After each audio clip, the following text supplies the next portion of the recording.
आस्ते कदम, आस्ते कदम, आस्ते कदम. महाराज प्रौढ प्रताप पुरंदर क्षत्रिय कुलावतंस सिंहासनाधीश्वर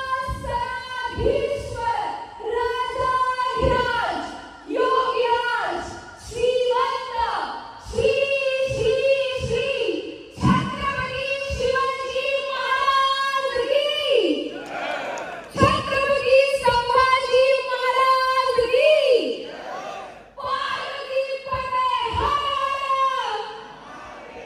आईवर स्वराज्य संकल्पक राजमाता जिजाऊ, स्वराज्य संस्थापक छत्रपती शिवाजी महाराज आणि स्वराज्य रक्षक छत्रपती संभाजी महाराज यांना त्रिवार मानाचा मुजरा. सन्माननीय व्यासपीठ, आज ज्यांच्यामुळे आपल्याला इथं उभं राहून आपले विचार व्यक्त करण्याची संधी मिळते ते म्हणजे सन्माननीय कैलासवासी राजाराम शिंदे, आमच्या सगळ्यांचे, आपल्या सगळ्यांचे आप्पा, त्याचबरोबर माननीय ताई, ज्यांच्या दिग्दर्शनाखाली काम करण्याची संधी मला मिळाली ते म्हणजे आमचे सन्माननीय मंदार सर. त्याचबरोबर खरं तर आज इथे फार मोठ्या पदावर काम करतात, पण आमची मैत्री मितालीजी, त्याचबरोबर या संस्थेत काम करणारे सगळेच प्राचार्य, प्राध्यापक, सेवक वर्ग, विद्यार्थी सगळ्यांनाच माझा नमस्कार. आज खरं तर अतिशय आनंदाचा दिवस आहे, कारण तब्बल 14 वर्षानंतर या व्यासपीठावर पुन्हा उभं राहण्याची संधी मिळाली. 14 वर्षापूर्वी हे भाग्य लाभलं.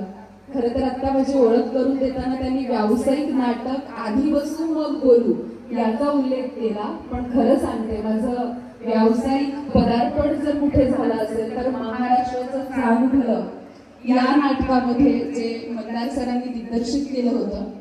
एका खेडेगावातून आलेली मुलगी अशा इतक्या मोठ्या स्टारकास्ट असणाऱ्या नाटकामध्ये परफॉर्म करते.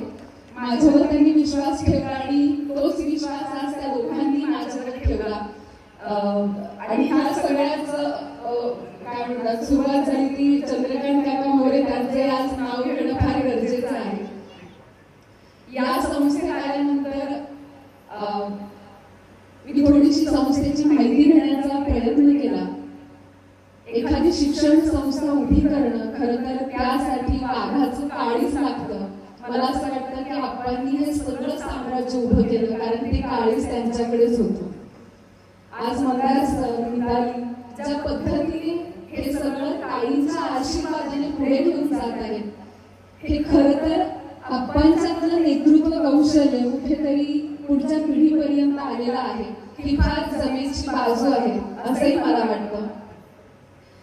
आप्पांच्या माझी भेट झाली, माझं भाग्य वाटतंय मला. एक आमदार माणूस, नाट्यकलेवर प्रचंड प्रेम करणारा माणूस, हा शिक्षणावरही तितकंच प्रेम करतो आणि कलाकारांवर तितकंच प्रेम करतो. ही दोन खरं तर वेगवेगळ्या दिशा आहेत असं मला वाटतं. आज कलाकारांसाठी बऱ्याच नाट्यसंस्था काम करतात, पण ही अशी नाट्यसंस्था होती जिची 35 नाटकं साधारणपणे व्यावसायिक रंगभूमीवर सुरू झाली. 4 एप्रिल 65 पाडव्याच्या शुभमुहूर्तावर संगीत मंदारमाला हे या संस्थेचं पहिलं नाटक. त्याचबरोबर कलाकारांना थोडासा आराम मिळावा म्हणून नाट्य मंडळाने सगळ्यात पहिल्यांदा लक्झरी बस घेतली. हे कलाकारांसाठीचं असलेलं प्रेम. आप्पा अतिशय तडफदार व्यक्तिमत्व होते आणि असायलाच हवं, कारण ते फक्त आमदार नव्हते तर अशा संस्थेचं रोप लावताना त्या माणसाला माहिती की हे भविष्यात वटवृक्ष होणार आहे. अशा वटवृक्षाची मुळं ही खूप खंबीर असली पाहिजे. आप्पा तसेच होते. कलाकारांसाठी मेहनत घेणारे, कलाकारांना बांधून ठेवणारे. आणि आज इथे मला सकाळी घ्यायला जे सर आले ते सगळे इतक्या कौतुकाने हे सगळंच भारावून गेल्यासारखं मला सांगत होते. मला वाटतं की हे प्रेम आहे. इथे एक गोष्ट जाणली की फक्त ही शिक्षण संस्था नाहीये किंवा फक्त पैसे कमवण्याची फॅक्टरी नाहीये. इथे प्रेम आहे. खेडोपाड्यातला विद्यार्थी इथे येऊन त्याने इथे शिक्षण घ्यावं, भविष्यात त्याने पुढे जावं, स्वतःच्या पायावर उभं राहावं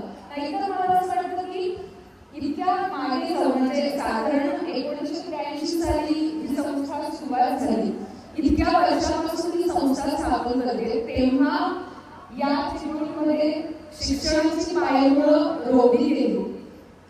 हे कुठेतरी गोरगरीब विद्यार्थ्यांसाठी, दुसऱ्यांच्या लेकरांसाठी केलेलं काम आहे. आणि मला वाटतं की त्याचमुळे लोकांचा आशीर्वाद मला सगळ्या कुटुंबियांना लाभला आहे. म्हणून आज हे सगळं इथे आपण खूप तसं म्हणायला गेलं तर आताच्या विद्यार्थ्यांना फार इझी झाले. त्यावेळेला अशा पद्धतीचं शिक्षण घेणं म्हणजे मुळातच त्या शिक्षणाबद्दल माहिती असणं इथून सुरुवात होत होती. अशा वेळेला आपण इथे मंदार एज्युकेशन सोसायटीची स्थापना करणं, ते वाढवणं, मला वाटतं की तेव्हाही आपणबद्दल तो आदर होता. पण आज जेव्हा मी एक तिराईत माणूस, एक कलाकार म्हणून आपणचे विचारांकडे, आपणच्या कामांकडे बघते, तेव्हा मला असं वाटतं मी इथून घेऊन जाता काय जाईल, तर भविष्यात कुठेतरी एक काम तरी असं करायला पाहिजे जेणेकरून गोरगरीब मुलांसाठी, गोरगरिबांच्या लेकरांसाठी काहीतरी पायाभूत असं काम माझ्या हातून होईल. हे शिक्षण मला असं वाटतं की आपणच आहे, जे आपल्या सगळ्यांनाच त्यांनी दिलेलं आहे. आपण प्रत्येकाने थोडं थोडं काहीतरी करत गेलं पाहिजे. कला क्षेत्रात काम करताना बरेच चॅलेंजेस असतात. म्हणजे आज इथे तुम्ही सगळे डान्सेस पण होणार आहेत, तर मी तुम्हाला सगळ्यांना सांगेन की विद्यार्थ्यांच्यातली कला ही तुम्ही जोपासा, कारण त्याच कलेमुळे आज मी तुम्हाला सगळ्यांच्या समोर उभी आहे. मी फार वेळ घेणार नाही तुमचा, पण मला इथे बोलावलं, मंदार सर, मिताली ताई, तुम्ही सगळ्यांना आपलेपणाने बोलावलं, मला एवढं प्रेम दिलं. आणि आज पुन्हा एकदा या व्यासपीठावर म्हणजे मला तिथे मी मितालीला येतानाच विचारले की आपलं नाटक इथेच झालेलं ना, म्हणजे कॉलेजमध्ये झालं होतं हे मला माहिती. तर मला पाया पडताना भरून आला, कारण त्यावेळेला अश्विनी महानंदे होती, एक मुलगी होती, एक सामान्य मुलगी होती जिच्यावर विश्वास ठेवणं. आणि तेव्हा नाट्य मंडळाची संस्था फारच मोठी होती. म्हणजे नाट्य मंडळाचं नाव लागणं हेच एखाद्या कलाकारासाठी मोठी गोष्ट होती. पुढची 4 कामं त्याच नावावर मिळत होती. त्यामुळे नाट्य मंडळ माझ्या आयुष्यात नेहमीच महत्त्वाचं पायाभरणीचं काम हे नाट्य मंडळाने केलेलं आहे, मंदार सरांनी केलेलं आहे.